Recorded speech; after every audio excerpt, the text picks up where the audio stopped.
YouTube live input. We are live. Hello, kids. Actually, that's probably going to crank me up both ways. Tell me if I got too loud, guys? I think that'll do playback and slightly. Okay. Roll call, sound off. Okay, here we go. We got Seamus and Brett and Kevin and Mike and Jill and Mr. Ed, John, Sandy, Steve, and Zoe bringing the bacon. We had bacon yesterday and today. Yeah, never can have too much bacon. Absolutely not. Echo. Never do the vegan. Echo. What was it, a friend of Steve's? Who's echoing? Who's echoing? Uh-oh.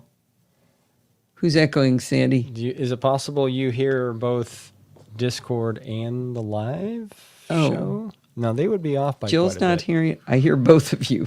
It doesn't tell us who's echoing, though. Are we both echoing? Huh. I did when YouTube kicked in. Are you listening to YouTube and Discord at the same time? That's what happens Yeah. to me. I just turn off Discord. Yep. All right, I got a lot to read tonight. Okay. Should we get started? It's a long one. It's not any longer than usual, but I just have a lot to read. So we should probably get started. All right. Are we ready? Places, everyone? All right, here we go. Hi, this is Allison Sheridan of the NosillaCast podcast, hosted at podfeet.com, a technology geek podcast with an ever so slight Apple bias. Today is Sunday, June 2nd, 2024, and this is show number 995.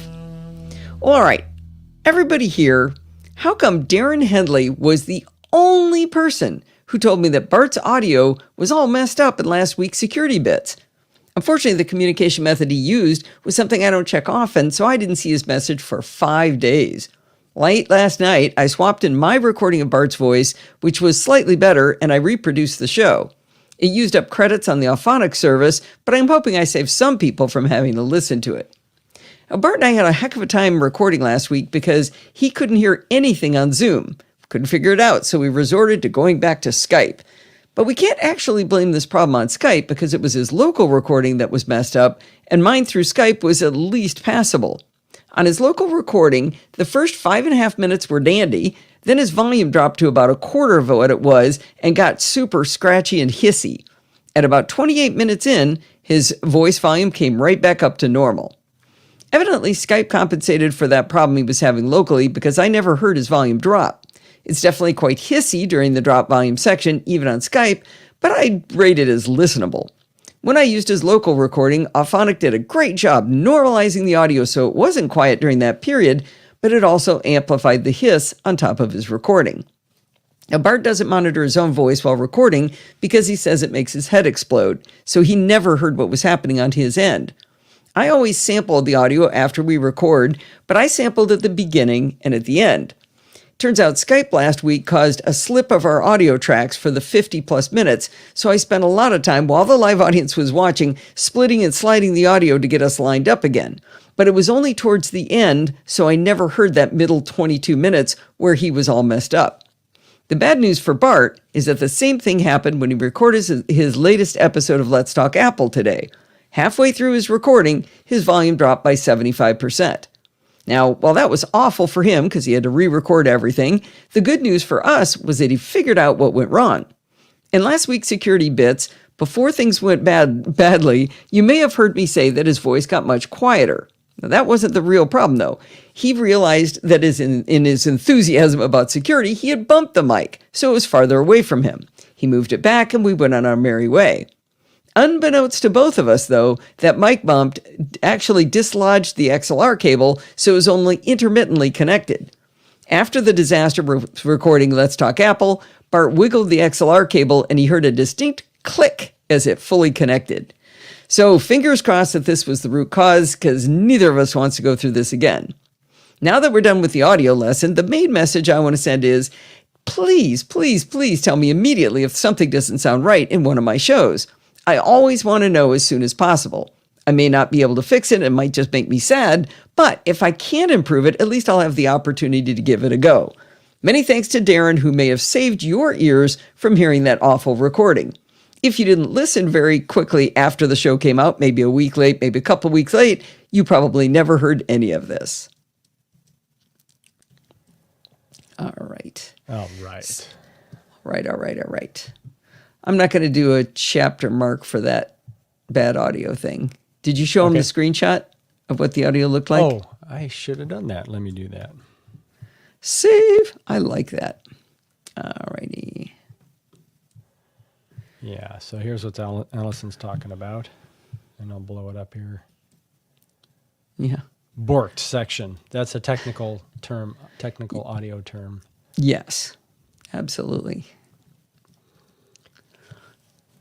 Whoops. Yeah, whoops is right. Yeah, he sent me a screenshot of his recording, and it was like, yeah, that's the same thing. I really wish I could talk him into listening to himself in his headphones, but I haven't been able to convince him yet. I'm not hopeful. All right, here we go. Whoop. Let's take a quick break for a public service announcement. Reminder that Steve wants you to send in audio recordings of a minute or less for the 1000th NosillaCast show to share your thoughts about the show. He needs them by June 23rd, which is only 3 weeks away, and he only has a couple so far. If you want them played on the show, you need to get them to him by June 23rd. And the way you do that is to send your thoughts about the show to steve@podfeet.com. Yes, I would appreciate that. And I have to say, I have 2 already, and both of the people are in this chat room. I'm not going to say who. Oh, I guess. Oh, I hope one of them isn't Kevin. One outed himself. Who? I didn't see it. It's simply the word done with a check mark. Yeah, but who was it? Oh, you can't see the chat? It was. You want me to scroll back and... Oh, I see it on my... Oh, Alistair. Yes. No, I don't read the chat room while I'm recording. Got it.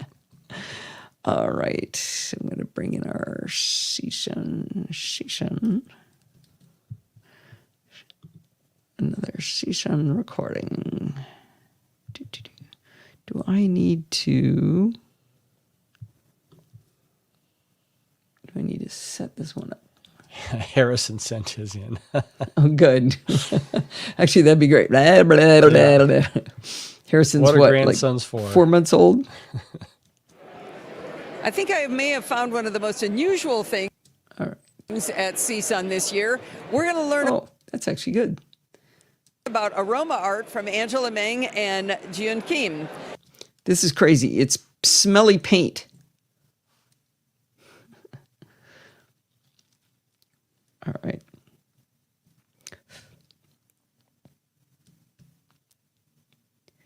Isn't that an interesting idea? I thought it was pretty cool. I worked with the people from Another Day because there was a little bit of a problem with buying the paints through Amazon. So in the link in the show notes to the video of this recording, you can find a link to it on Amazon. But one of the weird things is you have to say, what is the button that you see when the real seller isn't actually selling it? It's like more buying options, I think it is. So if you click on that, then you can just immediately add it to your cart. They were never able to get Amazon to fix it. They had some problem with it. But anyway, that's the real deal, is the link in the show notes. Save. All righty. And then we're going to go back here. All right. Buckle up. Buckle up. This is going to be long.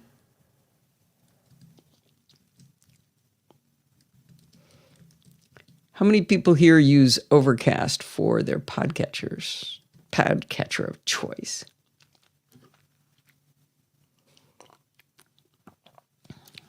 All right, there you go. Wow, look at that. Brett, when did you sneak in here? All right, good. It looks like we have a quorum. Well, you're going to learn something. Oh, that's not what I want. I want this Overcast. All right.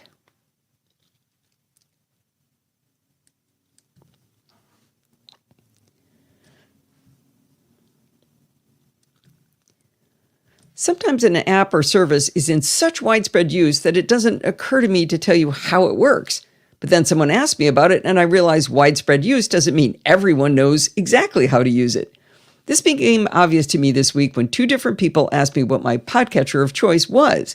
One was struggling with Apple Podcasts, and the other was an Android refugee wondering where to start to meet their needs on iOS. I also thought a lot about how I don't know ad-libbing.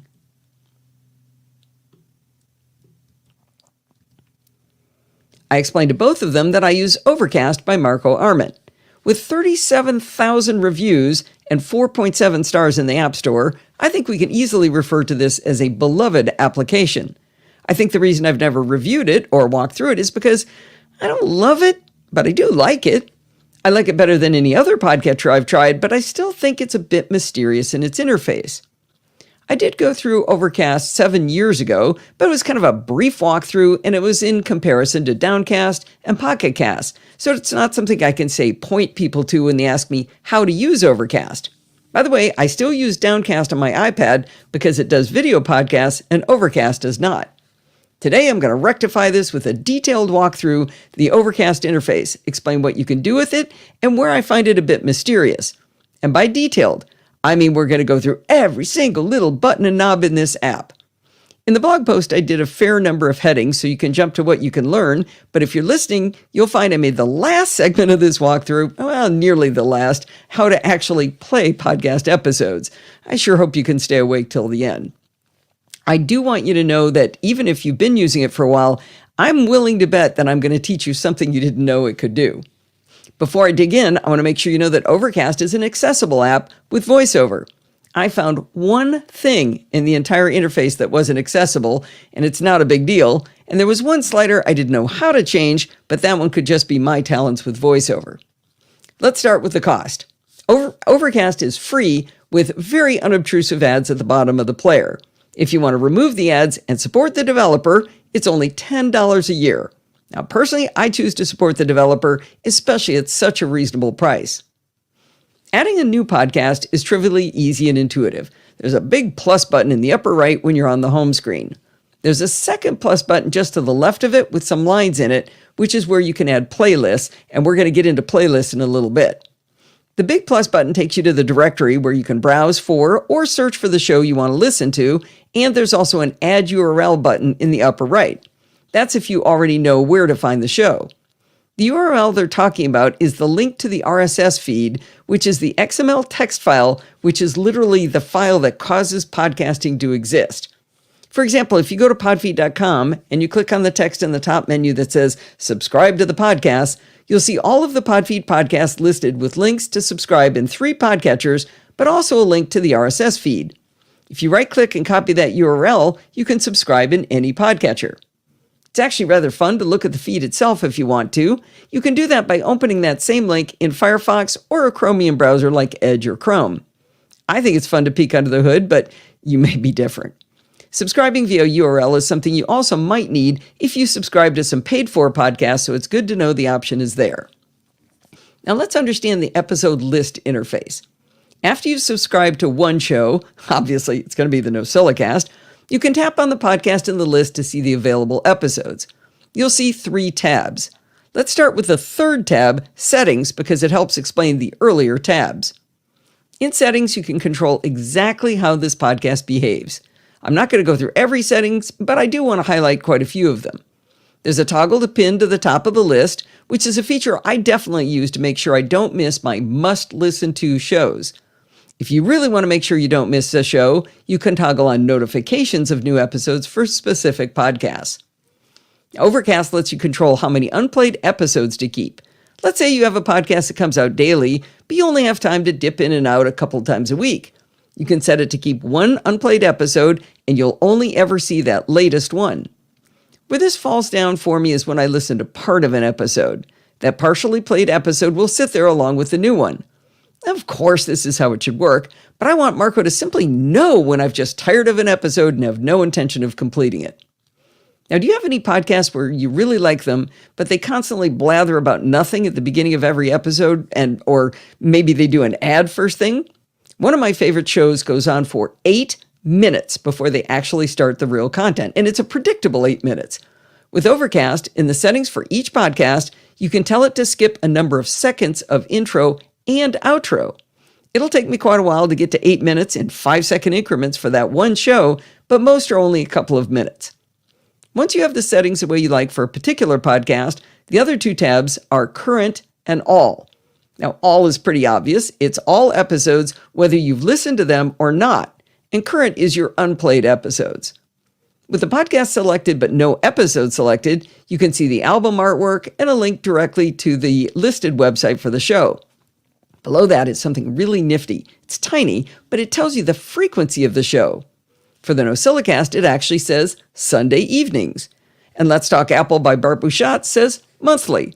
I like that because it lets you help you kind of set your expectations. We've subscribed to a podcast now, and we have an episode in the list. Because I'm evil, I'm not going to let you play it yet. To the right of the episode, I want you to click on the little I, which will show you the show notes for that episode if the podcaster has created them. For the NosillaCast, you'll get links to all the blog posts, a link to the transcript for the show, contact information, and some ways to support the show. Now, there's a lot of variability in how much information podcasters give you, but it's worth taking a look. At the bottom of the screen, you can see the currently playing podcast, which may not be the one you have selected at the time. From any podcast you're viewing, you can play, rewind, fast forward, or pop up that currently playing episode to see all of the controls. This is great, but 100% of the time I see a different podcast down below the one I'm looking at. It just confuses me. I understand it intellectually, but it still takes me a couple of heartbeats to remember how it works. If you tap on an episode of the show you're viewing, it does not play. Instead, below the episode, you get a drop-down of 5 controls, the middle of which is play. I know, you just want to listen to your podcast, but first, we simply must explore more options. In this panel below the selected episode, the first icon is all about sharing, and sharing is nice. You can share a link to the episode with a friend, but you can do even cooler things with sharing. Let's say the podcaster just said something terribly clever, like they were explaining how gyroscopes work. You can share a link at the current time. This is a killer feature of Overcast that I've never seen anywhere else. You can also share a link at chapter start, or you can share a clip where you just isolate a short segment of the show. It's a little bit tricky to edit to get just that little clip, but when you post the link, the viewer will see the podcast album art with a little waveform of the audio as it plays. It's very cool. Actually, I don't think you post a link. I think it's when you post it. Can you change that, Steve, for me? After sharing is nice and before playlist, the paragraph right before it. But when you post the link, just change it to say when you post it. It's a little bit tricky. Oh, thank you for the save, Kevin. I'm sorry. The paragraph that begins with what? The paragraph right before playlist. You can also second share. paragraph. Yeah, the second sentence. The viewer will see. It's a little bit tricky to edit just the little clip, but when you post the link, it should be when you post it. It's a little. Post the audio waveform. Don't say that. Just say post it. Okay. Also, I saw a couple repeated periods. I'll fix. Okay. Remind me not to save because that's going to get mixed up then. All right. It's a little bit tricky to edit just that little clip, but when you post it, the viewer will see the podcast album art with a little waveform of the audio as it plays. It's very cool. Finally, you can export the entire audio file. I've been known to use that function to export an audio file, and then I take a screenshot of the waveform to show the podcaster that they really, really, really need to level their audio. Not that I haven't done that to a bunch of my friends. All right, next below the episode is a 3-dot menu. I always think of that icon as the one developers use when their imagination isn't good enough to pick an icon that tells me what that button's going to do. Now in Overcast, it's mostly about playlists, but it does a wee bit more than that. You can star an episode if little stars make you happy. I make fun, but they do have some utility that I'll mention later. The next 2 options completely baffled me until I did some experiments. They say play next and play last. Well, if you select either of those, nothing appears to happen. I did figure it out, but I can't explain it to you until I explain the next option in this 3-dot pop-up menu. The next option says Add to Queue. The queue is a very special default playlist, and it's my favorite because that single button is all you have to select. You don't have to make any decisions. The queue playlist lives at the top of all the playlists, so it's the easiest one to get to. I figured out through experimentation, not because any clues were given, that the play next and play last options were putting the selected episodes into the queue playlist. Play last is pretty self-explanatory. It puts that episode at the end of the queue. But play next is a bit more subtle. The selected episode will be inserted into the queue playlist right after whatever episode you were most recently playing, which is not necessarily the top episode. Okay, 2 typos in that last sentence, Steve. The selected episode will be, it says we. Hold on, I was still editing the other. Where are you now? Do Command F for the selected episode or selected episode. Or will we? That would be a better thing to search for. Okay. Will we? It should be will be inserted. Okay. And please close my parentheses at the end of that sentence on the outside of the period. Okay. Thank you, dear. Yeah. Yeah, see, Q, I know exactly what you're talking about. So Alistair just said Q is a point of confusion. Its default playlist has special prominence. What you can do, Alistair, is change the name of Q to daily. You can actually edit the name. And then you'll only have to do one tap to get to it. Okay.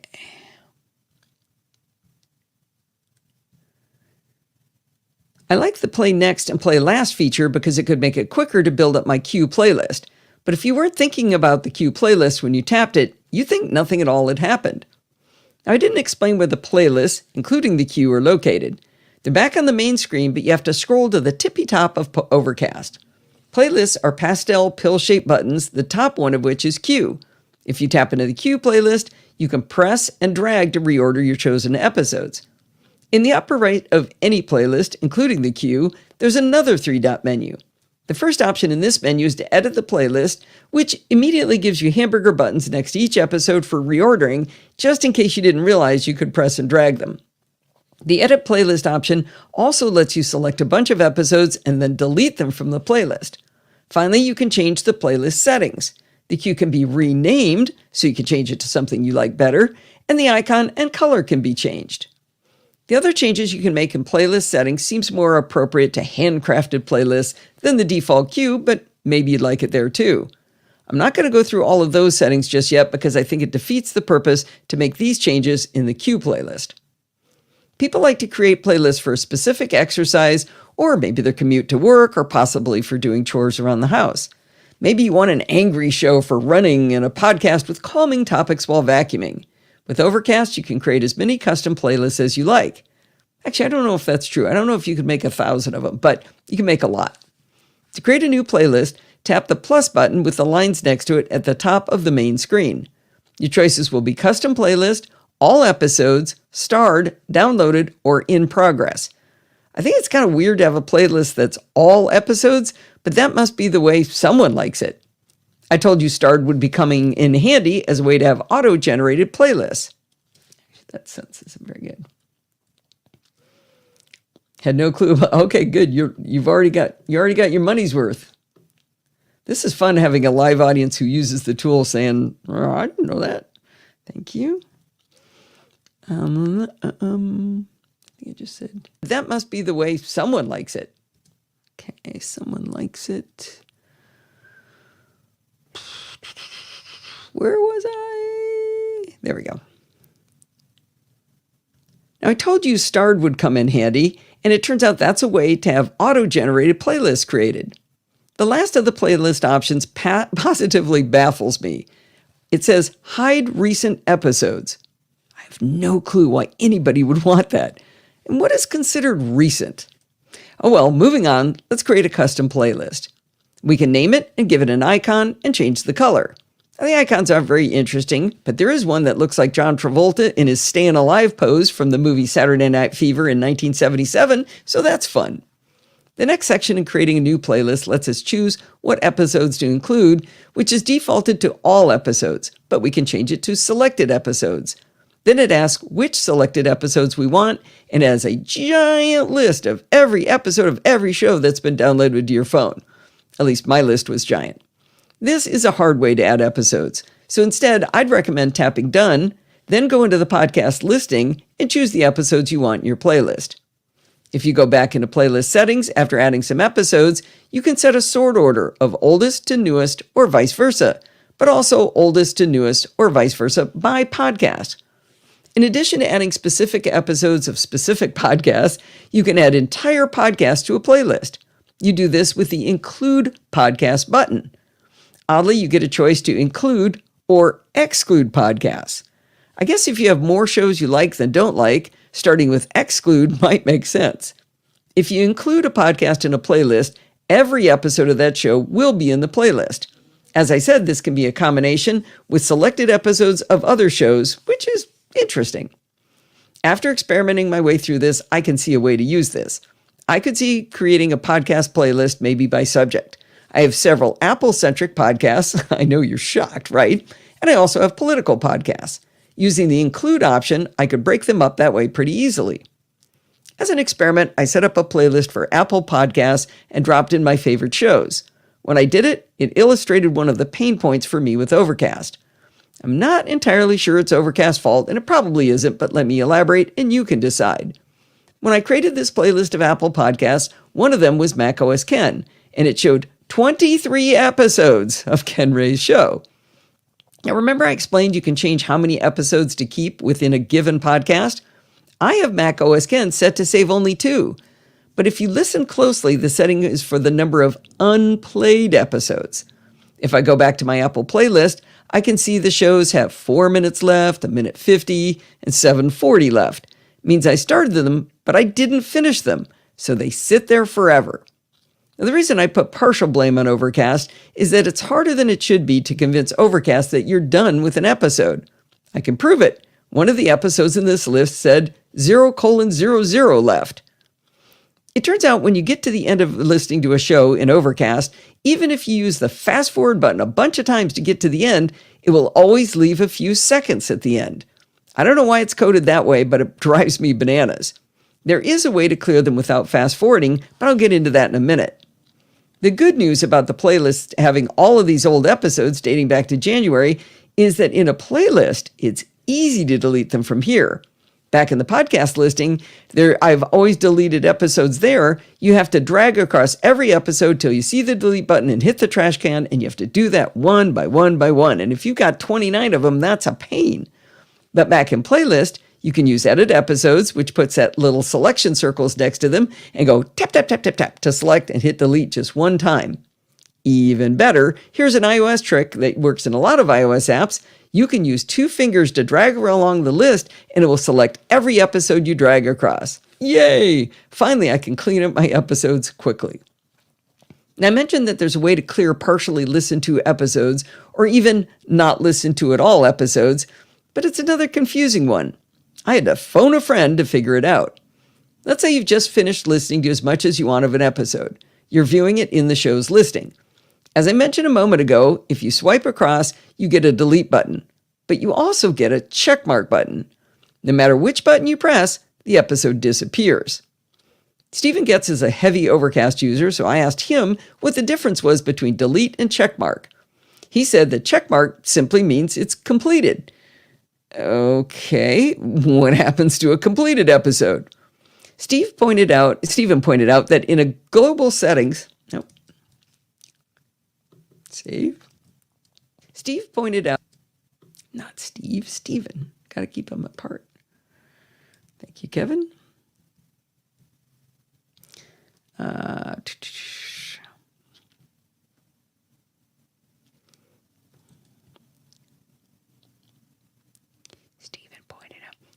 Stephen pointed out that in the global settings, you can decide what happens to completed episodes.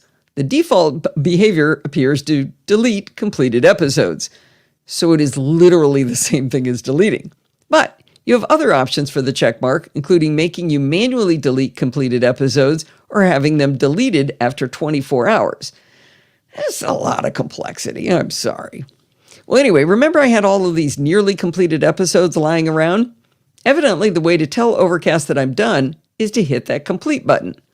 If it let me fast forward to the end, he wouldn't have had to program in this complexity. I wonder if I'll ever learn to use the check mark.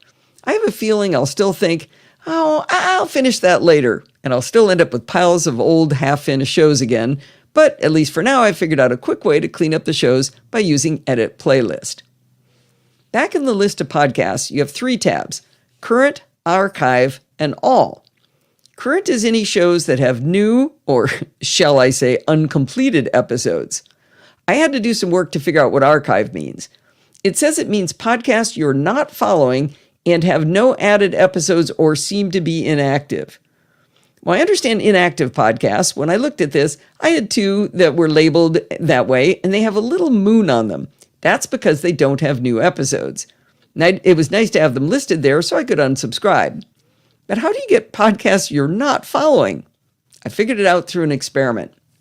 With Overcast, you can look up a podcast in the directory and then just download an individual episode without following the show. And I do this a lot of times when Bart calls our attention to something, say during security bits in the palate cleanser. He'll tell us a cool episode, but I don't want to necessarily subscribe to the whole show, so I'll download a single episode. When you do that, the episode shows up under Current until you mark it as completed or you delete it. But after you're done listening to that single episode, the podcast still shows under Archive, and it's labeled as Not Following. I guess that's kind of a cool feature in case you decide later that show would be fun to follow or to dip into more individual episodes. Another way to control your podcast that I really do like is to pin a show. That way, as soon as there's a new episode, it will immediately show at the top of your list of current shows. Even if there are no new episodes, the pinned podcasts still show at the top of the All list. I often check here when I'm itching to see a new episode of a show and I get worried maybe I accidentally unsubscribed. So I go over to All to make sure it's still there, even though under Current it won't show there even if it's pinned.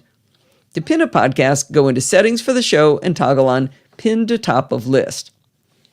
All right, I know you finally want to play an episode, right? Only I can talk this long without actually talking about playing audio podcasts with an audio player podcatcher. Anyway, oh, I don't like what I did there. I'm going to fix that. Save. Some don't download automatically. That's interesting. Oh, all right.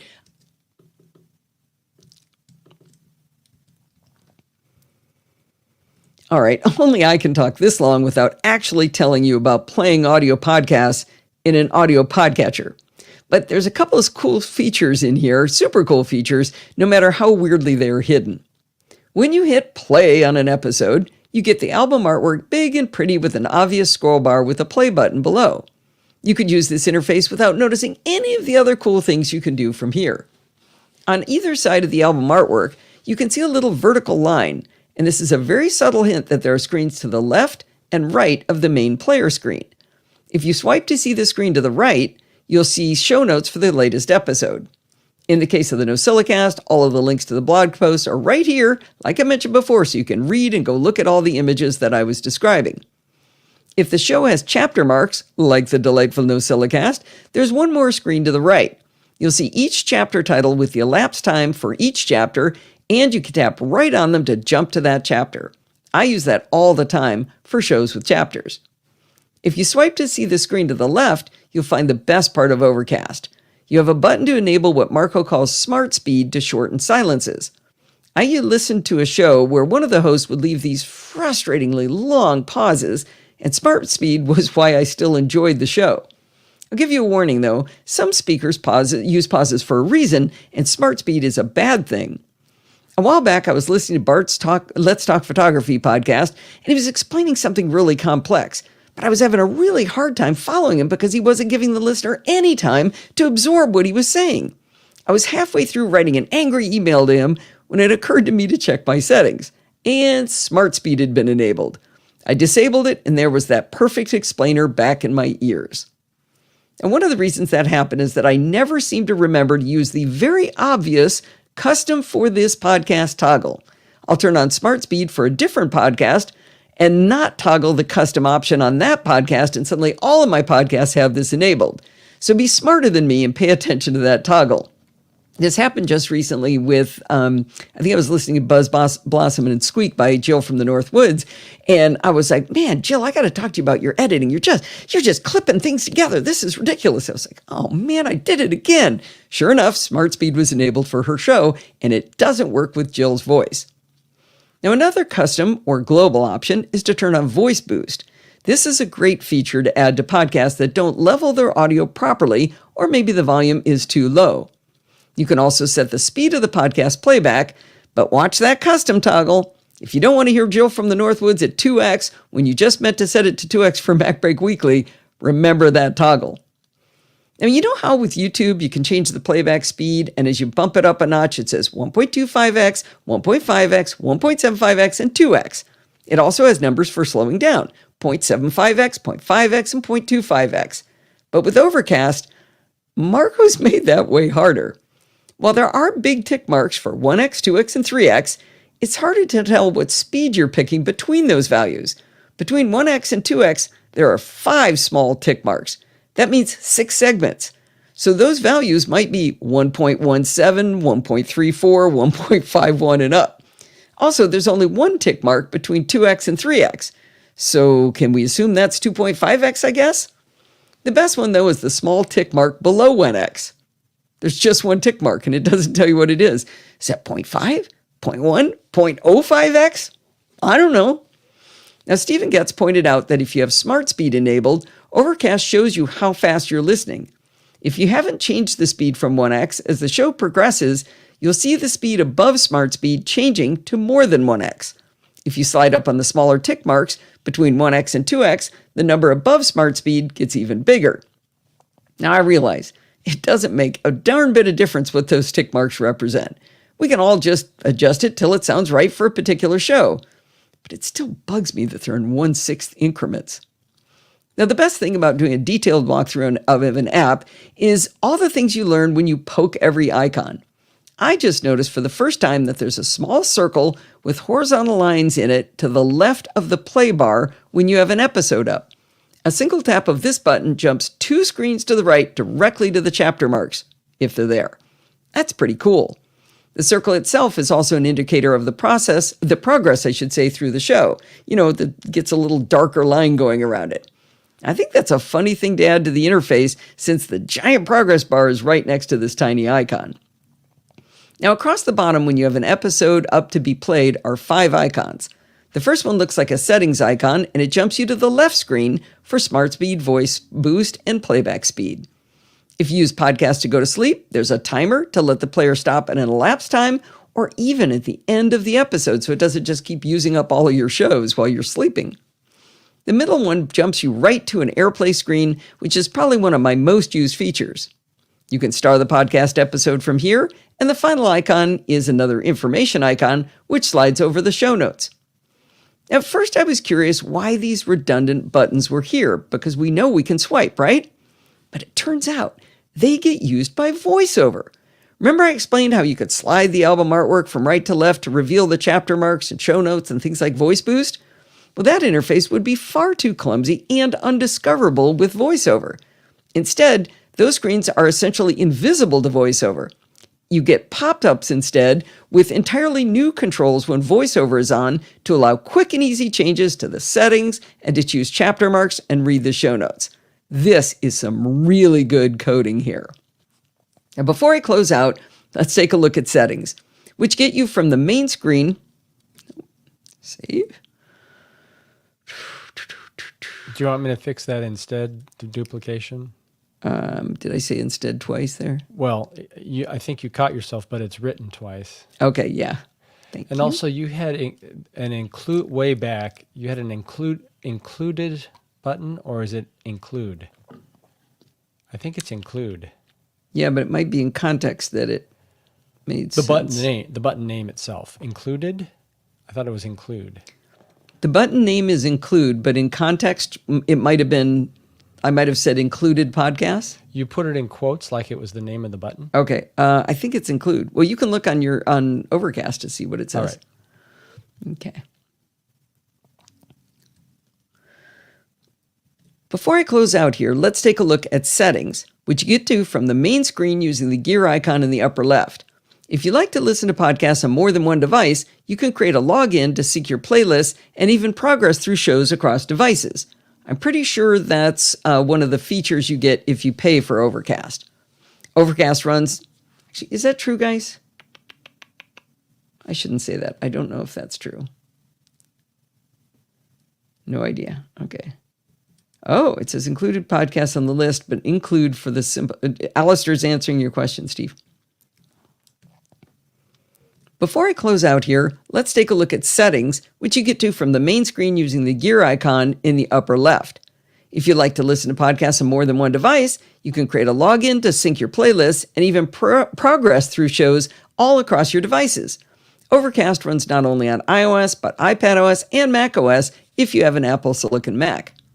You can see in settings how much total storage your podcasts are taking up. Yikes, mine is at 4 gigabytes. If you tap into that menu, you can see all of your podcasts sorted by how much storage they're using. If it's time for desperate measures, you can even delete all downloads. I'm going to skip down a bit and come back to it because it won't make any sense in the order it's laid out in the app. One option lower down says downloading, and you can choose stream when played, which I presume means it won't take up storage on your device. You can also choose to download on Wi-Fi only or download on Wi-Fi or cellular. That was clumsy. I'm going to skip down a bit and come back to the next one because it won't make any sense in the order it's laid out in the app. One option lower than we were says downloading, and you can choose stream when played.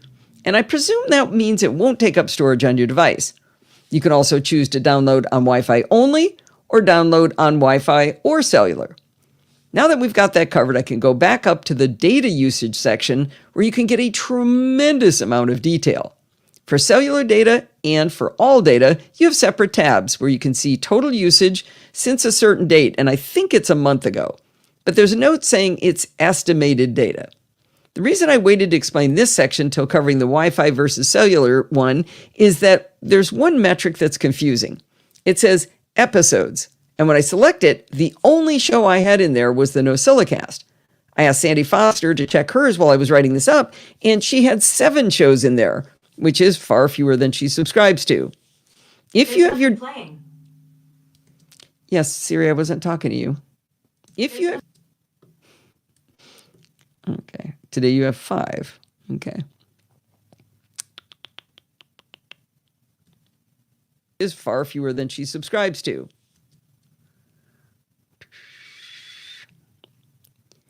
If you have your downloads set to Wi-Fi only, but you're out and about and try to manually download an episode, Overcast will ask you if you really want to override the Wi-Fi only setting. My working theory, but I can't prove it, on this episodes list thing is that those are shows where in the last month you overrode the Wi-Fi only setting. Don't hold me to that, that's just what I think it might mean. As you continue with the data usage page, you can see how much data comes from syncing, the size of the app itself. Marco is very proud of the fact that Overcast is only 2.8 megabytes. Isn't that amazing? Anyway, you can even see data usage from images. Finally, you can see by podcast how much data you've used. If you're an Overcast Premium subscriber, or if you want to be one, you can manage your subscription from within settings. The premium version lets you turn off banner ads for podcasts, as I mentioned earlier. There's also a toggle to let you upload files. I'll be darned if I can figure out how or why you'd be able to do that. I don't know if that has to do with that sharing a clip thing. I don't know. Didn't figure that one out. You can also change the icon, which I know a lot of people love to do. Marco recently made it possible to change the main color theme within the app. I've chosen a nice purple, as you can see in my screenshots, but you do you. By default, in Overcast, above your list of podcasts, there's a horizontal scroll area of podcast icons that have recent episodes. In settings, you can remove it with the Show Recents toggle. One of the useful but oddly named sections of settings is called Nitpicky Details. Well, I love a good snark name for something.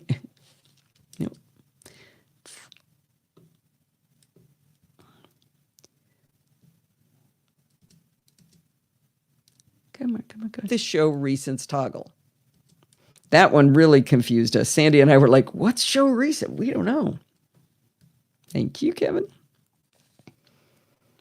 One of the useful but oddly named sections of settings is called nitpicky details. Well, I love a good snarky name for something. One of my favorite settings is hidden in here. Every podcaster has a seek back and seek forward button, and with Overcast, you can change how many seconds it goes. I very often want to go back to hear what someone said, so I set my seek back to 15 seconds. But I also like to skip ads, so I set my seek forward to 60 seconds. By making one a multiple of the other, I can go forward 60 seconds once, and if I hear the show is resumed, I can jump back by 15 seconds, and I know that if I hit it 4 times, I'll be back to where I started. By default, Overcast will autoplay the next episode in a playlist or in a podcast that has more than one episode, but you can toggle that off in nitpicky details. Overcast has a smart resume feature that rewinds slightly after pausing and even slightly adjusts seeks to fall between words. That's bananas. How does he do that? And I never even noticed he'd given us that feature. If you don't favor smart resume, you can toggle it off. I'm not sure I understand the seek acceleration toggle. It says, and I'm quoting here, increase the interval when repeatedly seeking to skip time more quickly. Now, does that mean it reacts faster to your taps? Or does it mean if I hit my 60-second forward seek 3 times and it would in reality go forward more than 3 minutes? I'll let you do your own experiments and figure that one out on your own. Now, I'm glad I dug into nitpicky details because I found a toggle I might change. Remember I said when you're looking at a podcast with a list of episodes, if you tap on any one of them, it expands down to show you a bunch of options, one of which is to play? Well, there's a toggle to change that to one tap play. That'll be faster 98% of the time since you usually just want to play a podcast. However, you lose quick access to the share, add to playlists, and completed buttons. Now imagine you have a playlist that has specific podcasts at the top that you want to listen to first. Now you've gone down to a lower priority show. When that one is done, Overcast will move on to the next one down. But you can override that in nitpicky details with the Play Top Podcast Next toggle. Boy, I guess some of these are really nitpicky. Overcast has its own built-in browser for opening links from podcasts, but you can change the behavior to have them open in Safari. That's another one I'm excited to discover after discovering and going through this walkthrough. I've never noticed Overcast using haptics, but evidently they're there because you can reduce them. There's a toggle for icon badge number, and in delightful snark, Macro says, show the number of unfinished episodes on Overcast icon to add stress to your life. I love that. This toggle won't do anything unless you go into your device's settings, notifications, find Overcast, and then toggle on badges. When you do that, he's right. This is definitely something I'm turning back off. It said I had 85 unfinished episodes inside Overcast. At the very bottom of nitpicky details, there's an interesting graphic explaining the remote episode skip toggle. It shows almost a Morse code level explanation of how on your headphones you can click once to play pause, twice to fast forward by your chosen amount, triple click to seek back, but the A click and hold for next podcast. There's words missing there. Can you catch up to me, put Steve? in some words? Yeah, what words? But then just random words. Oh, I think it's supposed to be then a click and hold for next podcast. But it's a click and long. Yeah, click and a long hold. Well, I had long hold, but I'm not sure it's a long hold, but probably.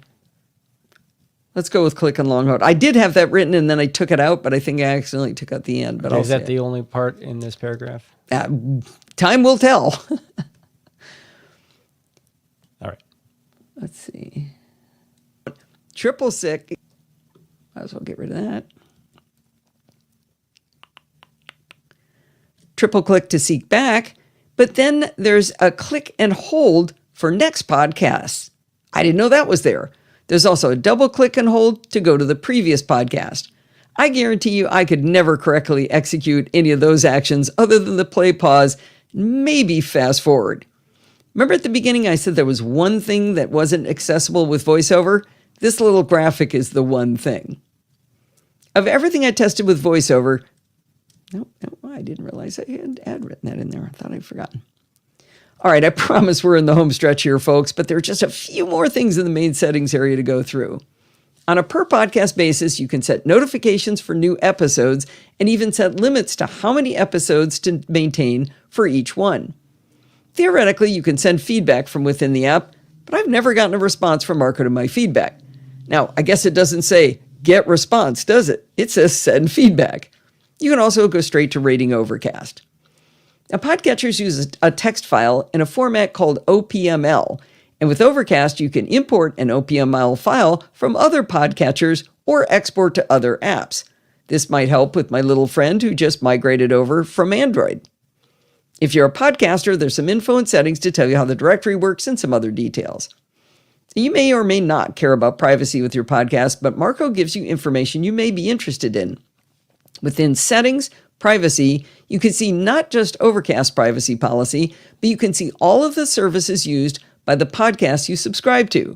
For example, one listed is Blueberry.com, which is a service I use to track downloads. If you select Blueberry.com, you'll see Chit Chat Across the Pond, the NosillaCast, and Programming by Stealth in there. He even gives you links to go see the privacy policies of each of those services when you drill down into them. You don't have to drill down into settings to see this information for a specific show. If you bring up any podcast, next to the album artwork will be a privacy link. If I select it for the NosillaCast, you'll see that I use both Blueberry for statistics, but I also use Libsyn for hosting the shows, and it gives stats as well. It says that Libsyn does something called DAI. I don't have any idea what that is. The final thing you'll see in settings is how much time Smart Speed has saved you beyond speed adjustments alone. I've saved 92 hours so far. That's a lot of time in my life to have saved. So the bottom line is that Overcast is a terrific podcatcher even if you have simple needs to subscribe and play back shows. That's way more than you can say for Apple Podcasts. If you want to listen more efficiently and with better audio, Smart Speed and Voice Boost are great features. While I think many of the design elements of the app are more mysterious than necessary, it's still an incredibly powerful tool that is likely to suit your needs. You can use it for free with ads or throw the developer a measly $10 per year. I haven't found any podcatcher that can do more than Overcast. One more thing I like about Overcast, which you might appreciate. When I'm ready to post my shows, I hit Publish in Feeder, which publishes the new RSS file to my server. I immediately pick up my iPhone, open Overcast, open my show's feed, pull down to refresh, and if I've done my job correctly, the show instantly begins to download. I do not know how Overcast can do this so quickly. In contrast, Apple Podcasts can take tens of minutes to be ready to download and check my show. Now, the downside for me of Overcast doing this so quickly is that if I make a boo-boo in the feed, it's out there for you to download before I can even fix it. I've noticed recently, though, that if I say make a mistake in the title, for example, I can fix it and it changes in Overcast even if I've already downloaded the show. So maybe I do love Overcast. So, wow. First of all, everyone's posting how many hours they've saved, and you're kind of a lightweight. Oh, Doc Tim, 294 hours. I think, look at Jill's. What is hers? 1184. Oh, good Lord. Okay, I got to read a couple of these. Alistair, okay. Is it going to be a dynamic ad insertion? Oh. Also, Alistair found out what the upload option was. Oh, what is it? If you can't, if the feed is no longer, there's no longer an RSS feed for a podcast, but you do have an audio file and you kind of want to make it into a podcast to put it in Overcast, you can do that with upload. If you get the audio file, apparently he says... so you can open an audio file in Overcast? How do you do that? He said he was able to download the file that he found on Cloudflare, add some art, and upload it to Overcast to listen. So you're uploading an audio file to make it into a podcast episode. But how do you get the audio file into Overcast? He just found... that's what the upload button's for. You said there's an upload button. You didn't know what was it about? Remember that? Okay, maybe you don't Yeah, recall I do. That's the question we're talking about. But How do you select it? Well, let Alistair explain it. Let's you see. upload to the Overcast website. Oh, I so don't this know. has got to be done through the website, not through the app. Maybe it's a website. No, it's not. There's no website that you can interact with. I mean, there is a website, but it's got like three things on it. Okay, I need to keep moving because I just looked at the clock. Geez, how am I gonna? I don't know. You're in trouble. I have that giant long 17-minute thing. Oh, what else was I gonna play today? Hope it's nothing else. It's just Bruce. Another 17 minutes, so that's good. Okay, Yeah, I want to throw a shout out to who was the winner. Jill, I'm pretty sure. Jill at 1184. Okay, Is that right? Chat room. Jill was the highest. 1184. There were some good ones there. Okay. All right, we got confirmation. Okay, this just in. After I posted my excitement about how many hours I had saved with Smart Speed, everyone in the live chat room started throwing their numbers out. And as Steve said, I'm a lightweight. But the winner was Jill from the Northwoods with 1,184 hours saved. Okay, that's bananas. And also, Mike, who also goes by the name Grumpy, he said that DAI, the thing I didn't know from what Libsyn can do, that's dynamic ad insertion. But I don't do dynamic ad insertion, so it doesn't matter for us. I heard it ruins chapter marks. That's where you get those ads that are just thrown in randomly and at the most inopportune times. Yeah. Well, but it'll wreck your chapter marks. Right. So if you have too. Chapter marks, at exact times, and then it just inserted a 1 minute ad. Okay, I got to keep moving. Go. I was going to chat a lot here too. Okay. I think I'm going to skip support the show. No, I'll ad lib something here. Speaking of ads, I don't do ads. You can support the show by going to podfeed.com/Patreon or podfeed.com/PayPal. How's that? Okay, now I'm going to do a chapter mark for Bruce. Bodie and Bruce talk blended breaking. There's no blog post, though. All right.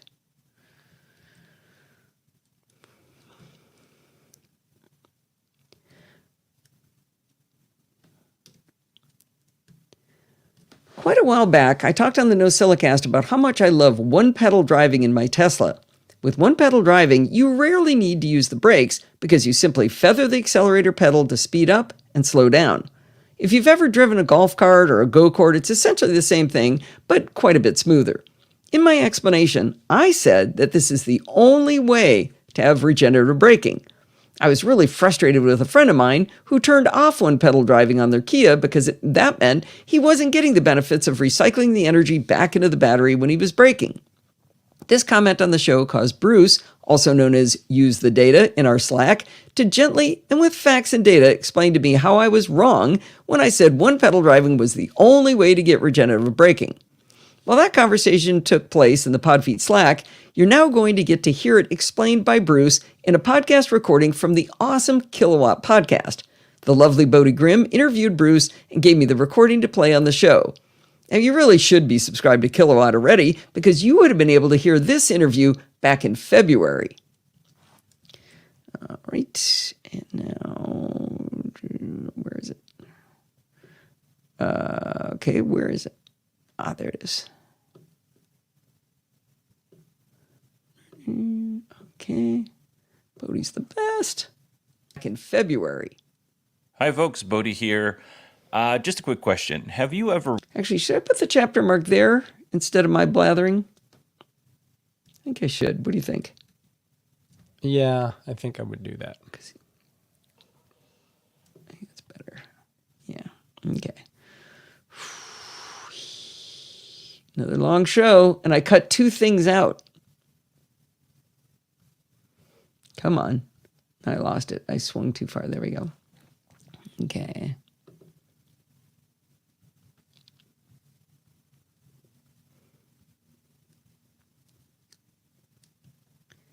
coming on and spending your Saturday morning with me. Actually, I appreciate your time and I appreciate all you do, sir. why did that record? I appreciate I appreciate. That's weird. I'll have to figure that out later. I turned on record on my track and it recorded the other track. Got my input messed up. Okay. Wasn't that great? I loved it because Bruce explains things so clearly, and Bodhi is a masterclass in doing good interviews with clear and prepared questions. I want to add a couple of things to the discussion. Bruce explained that he disabled one-pedal driving in his car because he didn't want to get confused when he switched back and forth with his ICE truck. I have been very happily surprised when I rent cars or drive other people's cars that I don't get confused with that. I think 56 years of driving ICE vehicles has ingrained the muscle memory well enough that I instinctively reach for the brake if the car doesn't slow down when I pull off the accelerator. However, I do get confused when I drive an ICE vehicle about other things. In my Tesla, when I complete a trip, I simply open the car door and I walk away. The car automatically goes into park, there's nothing to turn off, and it locks itself shortly after I close the door and walk away. This is dangerous in other vehicles because you do have to put them into park, and you do have to turn them off, and you do have to remove the car keys, and you do have to manually lock the car. Our fellow Tesla-owning buddy Ron was on a business trip once, and he stopped at a Starbucks to get a coffee. When he went back to his rental vehicle, it was not only unlocked, it was still running. So this isn't just me.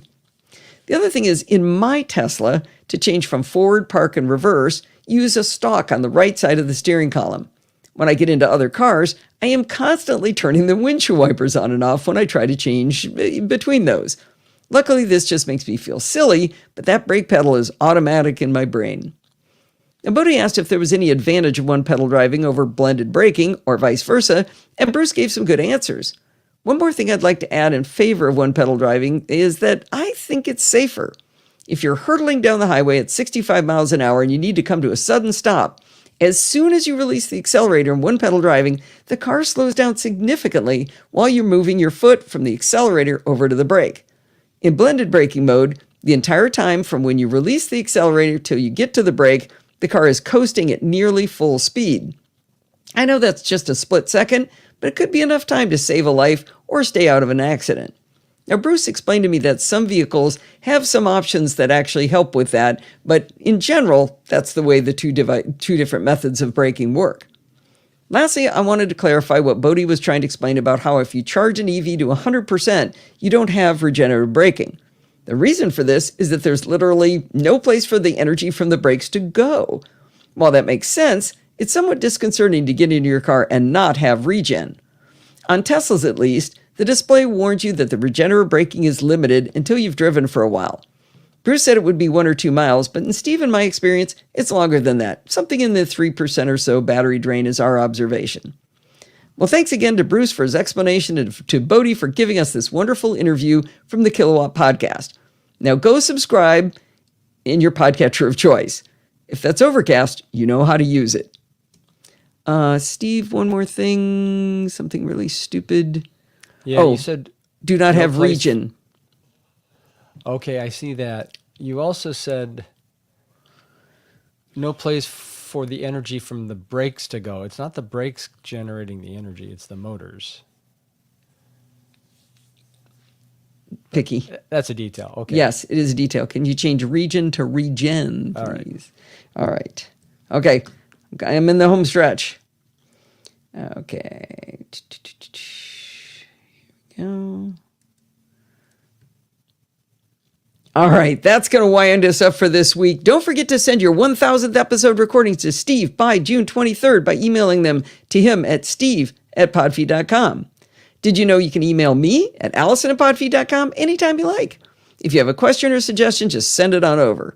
Remember, everything good starts with podfeed.com, right? Steve@podfeed.com. Told you. Anyway, you can follow me on Mastodon at podfeed.com/Mastodon. If you want...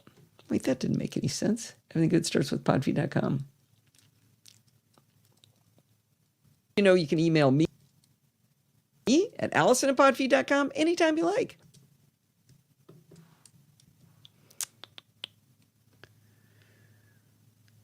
Remember, everything good starts with podfeed.com. You can follow me on Mastodon at podfeed.com/Mastodon. If you want to listen to the podcast on YouTube, you can go to podfeed.com/YouTube. If you want to join the conversation, you can join our Slack community like Bruce does at podfeed.com/Slack, where you can talk to me and all of the other lovely NosillaCastaways.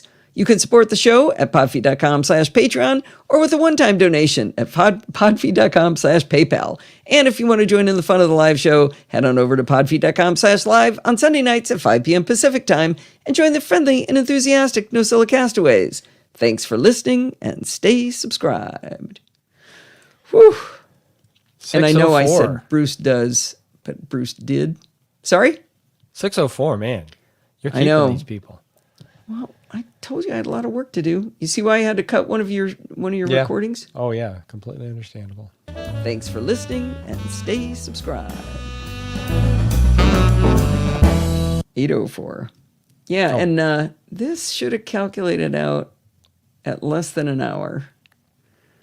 But it's always pessimistic. That's not where I want to put that. That should be over here. Alistair, 13:04. 13:04. It's tomorrow, right? Is it today? What day is it? It's Monday. Tomorrow. Yeah, it's Monday. Are you off today from work? 21:04. Okay, I can't keep track. 2:04 Monday. Wait, Zoe and Alistair are both on Monday.